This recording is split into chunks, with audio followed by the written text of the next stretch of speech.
Halo teman-teman semuanya, selamat datang kembali di channel ini. Jumpa lagi dengan saya Vicky Himpong. Semoga kalian semua selalu dalam keadaan yang sehat. Kita akan sama-sama menyaksikan berita terupdate hari ini soal hal-hal yang terkait dengan timnas kita.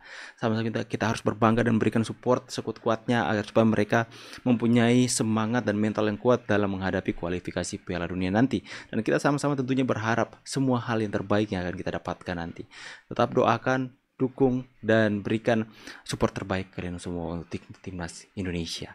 Kita akan sama-sama bahas beritanya. Saya minta Bung Towel. Bung Towel ditantang ngurus klub katanya. Ia menantang Bung Towel untuk sekali-kali memegang dan mengelola sebuah klub. Saya minta Bung Towel nanti, Bung, saya minta jangan hanya ngulas. Sekali-kali ada yang bikin ramuan sama coach, kata gitu. Bung Towel nanti, Bung, jangan hanya ngulas. Sekali-sekali Anda yang bikin ramuan sama coach. Kan saya pernah federasi, gitu. Pak. Enggak, tapi sekarang harus lagi diulang. Itu kan dulu. Sekarang kan beda itu kan iklimnya. pengurus. Ya, Jadi klub, pegang klub. Ya gitu. Jadi harus berani turun. Biarpun mulai dari yang paling kecil. Iya. Mau Liga 3, mau Liga 2, mau apapun. Jadi Bapak mau challenge dia? Iya, harus. Lampul. Ya, harus kita tantang. Supaya nanti pada waktu kita evaluasi setahun, ternyata sulit, Pak. Banyak barriernya di depan gitu. Rintangan-rintangan iya, gitu betul kan? gitu. Ternyata nggak sesederhana ternyata, ini. Atau malah, boleh, Pak, ternyata gampang juga, Pak. Nggak ada kendalanya, Pak. Ini kan akan kita lihat. Bisa Kenapa? disebut klubnya yang mana, Pak? Tinggal pilih. Ini tinggal pilih. Luar biasa. Bung Towel akan pegang klub. Kita lihat. We'll see. Saya minta Bung Towel. Betul, tapi kan sepak bola tidak bisa langsung. Chelsea itu sampai sekarang masih goblok mainnya, goblok. Bingung. Habis dari si siapa? Kok si Mamat jadi lebih pintar ya? Roman Abramovich. Abramovich ganti Tom Boehly. Ya. Terus pelatih diganti, pemain 100% berbeda, tuh cuma tinggal Thiago Silva di situ. Dan dia bikin ya. Sampai sekarang peringkat 10, sudah 2 tahun apa memasuk tahun ketiga berturut-turut. Artinya proses.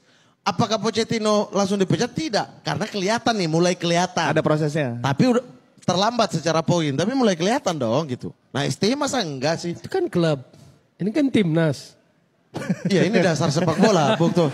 Ya maksudnya dasar sepak bola.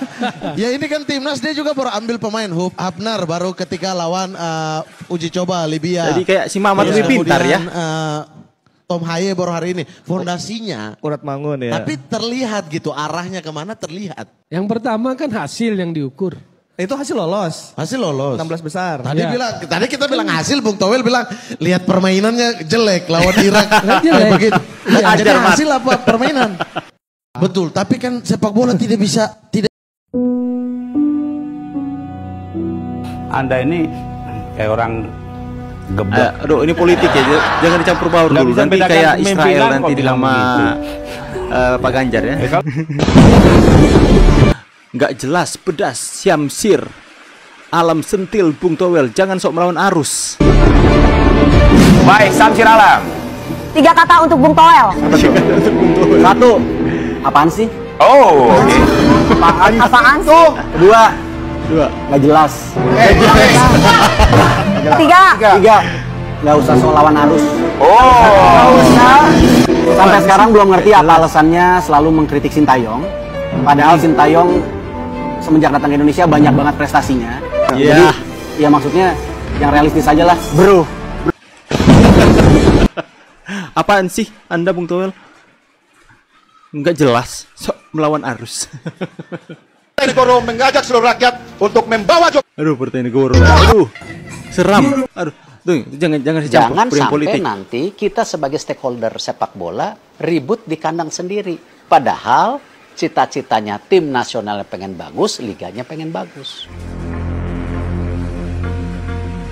Dalam membangun sepak bola Indonesia tidak mungkin hanya timnas, klub, tanpa memikirkan grassroots, sistem pelatih, sistem perwasitan, tidak mungkin. Tapi kan kompleksitas daripada PSSI ini sudah berjalan cukup lama. Dengan keterbatasan saya sejak awal, saya bilang sebagai ketua PSSI, saya tidak mungkin menyelesaikan ini dalam waktu 6 bulan atau setahun. Makanya sejak awal saya bilang saya akan fokus kepada tim nasional dulu tahun ini. Kalau dilihat di seluruh dunia, asosiasi ya sepak bola Inggris ya fokusnya tim nasional. Dia nggak fokus English Premier League. Di Italia, ya kan, dia fokus tim nasional Italia. Dia tidak bicara Serie A. Tapi dia punya power nggak kepada Serie A? Punya. Makanya kemarin saya bilang, oke, sekarang kita bikin kalender sampai 2027 supaya kita bisa metain total. Jangan sampai nanti kita sebagai stakeholder sepak bola ribut di kandang sendiri. Padahal cita-citanya tim nasional pengen bagus, liganya pengen bagus. Tetapi ketika saya mendapat informasi bahwa hanya 9 pemain yang mau dilepas, ya saya nggak mungkin dong. Apakah kita sebagai bangsa ini tidak punya empati dan kebersamaan?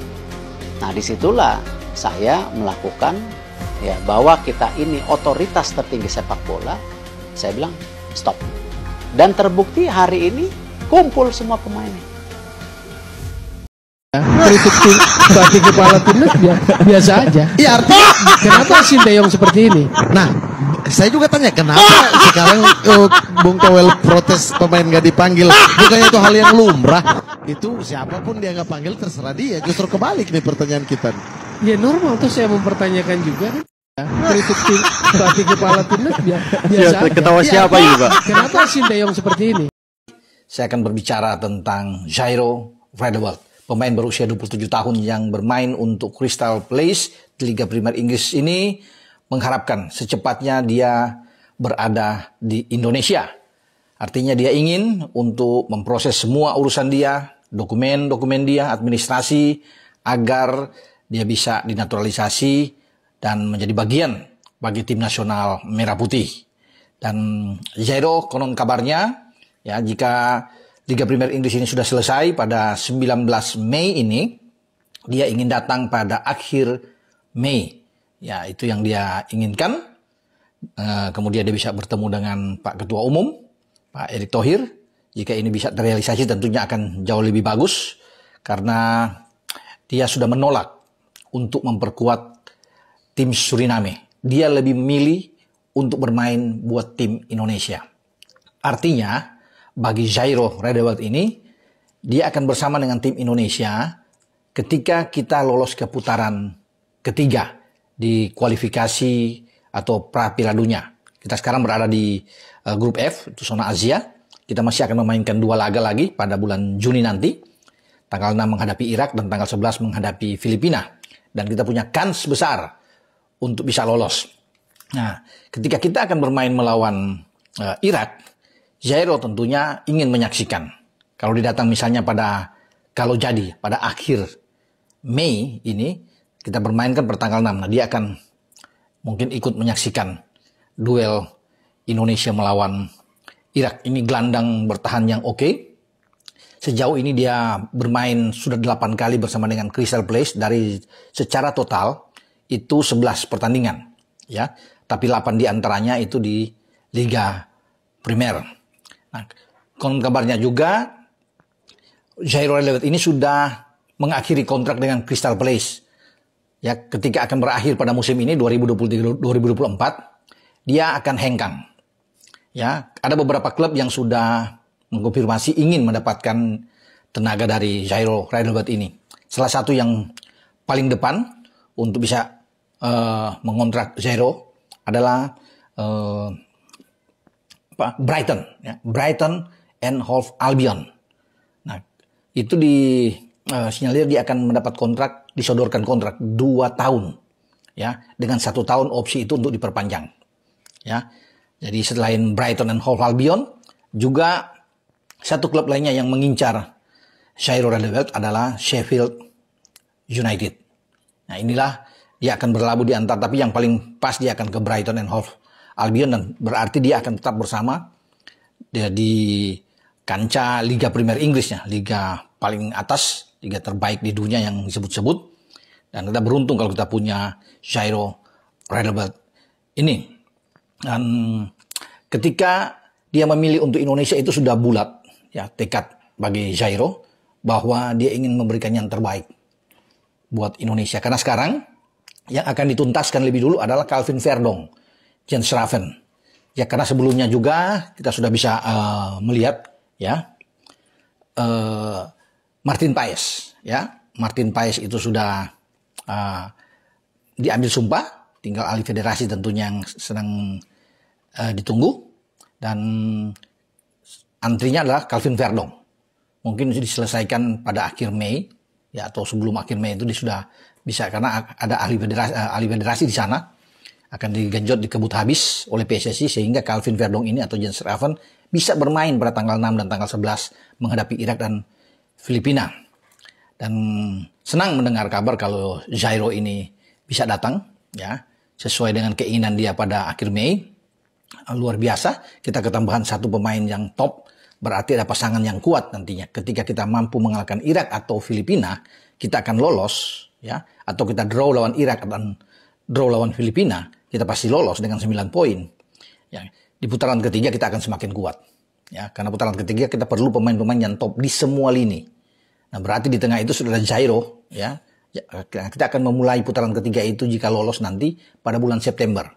Nah, Jairo sudah ada di sana, akan bermain dengan Tom Hae, juga salah satu di antara Ivar Jenner atau Nathan Cho yang akan taruh di sana. Jadi kita punya gelandang-gelandang yang bagus untuk ke depan, bisa bersaing untuk di level Asia dalam memperebutkan 8 jatah Asia ke Piala Dunia 2026. Ketika Amerika, Meksiko, dan Kanada menjadi tuan rumah bersama, bahkan ada 1 jatah lagi.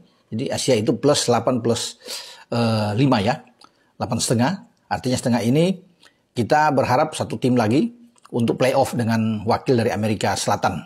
Kalau 8 kan langsung otomatis lolos. Nah, kita punya kesempatan ketika ada di putaran ketiga. Karena total di putaran ketiga itu ada 18 negara. 18 negara itu dibagi dalam 3 grup A, B, C. Masing-masing grup adalah 6 tim. Totalnya 18 ya. Nah, dari 6 tim ini akan diambil 2 langsung lolos. Berarti ada 6 tim yang pertama lolos. Nah, 2-nya lagi akan diambil dengan peringkat ketiga dan peringkat keempat akan diundi lagi untuk dibuat 2 grup. Ya. Jadi ada 6 tim kan, peringkat kedua di pool A, di grup A, dan peringkat kedua ketiga juga, peringkat ketiga keempat di grup B, peringkat ketiga keempat di grup C. Jadi dengan ini mereka akan bergabung jadi satu untuk meraih 2 tiket susulan. Kalau 6 sudah lolos lebih dulu pasti ada 2 lagi. Ini enak nih. Dengan dibagi 2 grup, masing-masing grup 3 akan terdiri dari 3 kan dari 6 tim itu. 1, 2 dan akan lolos. Ya, kita akan lihat nantinya. Kemudian masih ada playoff juga. 1 tim di antara mereka itu yang tersisa untuk bisa bertarung dengan wakil dari Amerika Selatan. Nah, kita akan menunggu posisi Jairo Radelbert ini. Dia sudah bermain 7 musim ya bersama dengan Crystal Palace. Lama juga. Ketika 2017 dia diambil dari Ajax Amsterdam ya dengan 9 juta euro, kalau di kurs sekarang itu 155 miliar rupiah. Dari Ajax dan dia terus bermain dalam 95 caps. Sudah membuat 3 gol dan 3 assist dia bersama dengan Crystal Palace.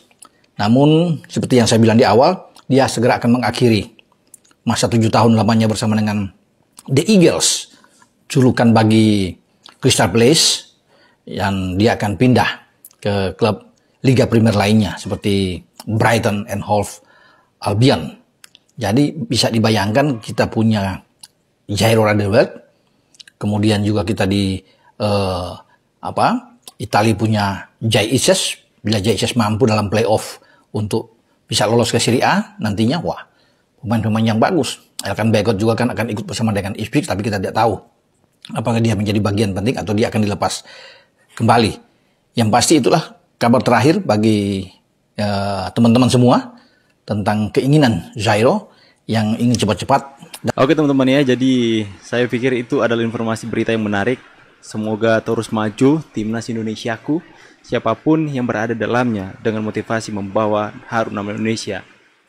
Kita dukung. Kita patut bersyukur dulu kita yang dimanfaatkan. Kita yang dimanfaatkan untuk nama harum bangsa lain. Dulu kita yang dijajah, kita yang diperbudak untuk ketenaran satu bangsa yang lain. Tapi sekarang kita, kalian lihat ya, mereka yang berbondong-bondong ingin masuk menjadi bagian dari Indonesia dan ingin mengharumkan nama Indonesia. Karena Indonesia sudah diakui adalah negara yang besar hari ini. Bagaimana pendapat kalian? Tulis di kolom komentar. Saya Vicky Pong pamit. See you on the next video and God bless you. Bye guys.